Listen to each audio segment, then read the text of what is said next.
சர்வம் சிவமயம். எல்லாருக்கும் வணக்கம். சிம்பிளாக ஒரு சமையலில் லெஃப்ட் ஓவர் ரைஸ் வச்சு சூப்பரான ஒரு வெரைட்டி ரைஸ் செய்யலாம். கம்மியான இன்க்ரீடியன்ட்ஸ் தாங்க, செம்ம டேஸ்ட்டாக இருக்கும். வாங்க எப்படி செய்யலான்றதை பார்க்கலாம். முதல்ல ஒரு கடாய் வச்சு தேவையான அளவுக்கு எண்ணெய் ஆட் பண்ணிக்கலாம். எண்ணெய் காஞ்சதும் ஒரு ஸ்பூன் அளவுக்கு சோம்பு ஆட் பண்ணிக்கலாங்க. சோம்பு நல்லா பொரிஞ்சதும் பச்சை மிளகாய் நல்லா நீளமாக கட் பண்ணி வச்சுருக்கேன். பச்சை மிளகாய் தாங்க ஹைலைட்டு, தூளெல்லாம் எதுவும் சேர்க்க போகிறதில்ல. ஸோ உங்களுக்கு காரத்துக்கு தேவையான அளவுக்கு பச்சை மிளகாய் ஆட் பண்ணிக்கோங்க. நல்லா பழுத்த தக்காளியாக நாட்டு தக்காளி 4 கட் பண்ணி எடுத்து வச்சுக்கிறேங்க.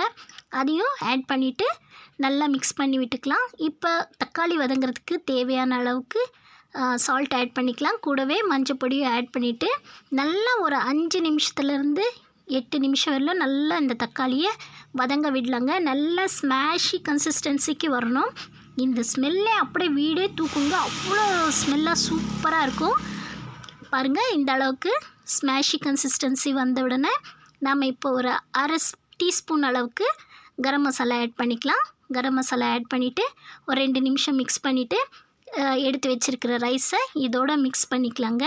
நல்லா ரைஸை அந்த மசாலாவோடு கலந்து மிக்ஸ் பண்ணி விட்டுக்கலாம். நல்லா மிக்ஸ் ஆனதும் சூப்பரான நம்மளோட வெரைட்டி ரைஸ், அதாவது தக்காளி சாதம் ரெடி ஆகிடுங்க. கம்மி இன்க்ரீடியன்ட்ஸ் தான், பட் செம்ம டேஸ்ட்டாக இருக்கும். நல்லா புளிப்பு உரப்புமாக இருக்குங்க. இந்த பச்சை மிளகாயே நம்ம கடித்து சாப்பிடும்போது காரம் இருக்காதுங்க. நல்லா அந்த தக்காளியோட புளிப்பு உப்பெல்லாம் சேர்ந்து சாப்பிட சூப்பராக இருக்கும். ட்ரை பண்ணி பாருங்கள்.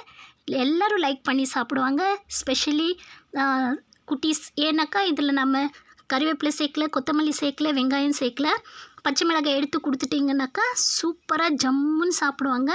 எல்லோரும் விரும்பி சாப்பிடக்கூடிய ஒரு சூப்பரான ரைஸ் தான். கண்டிப்பாக ட்ரை பண்ணி பாருங்கள்.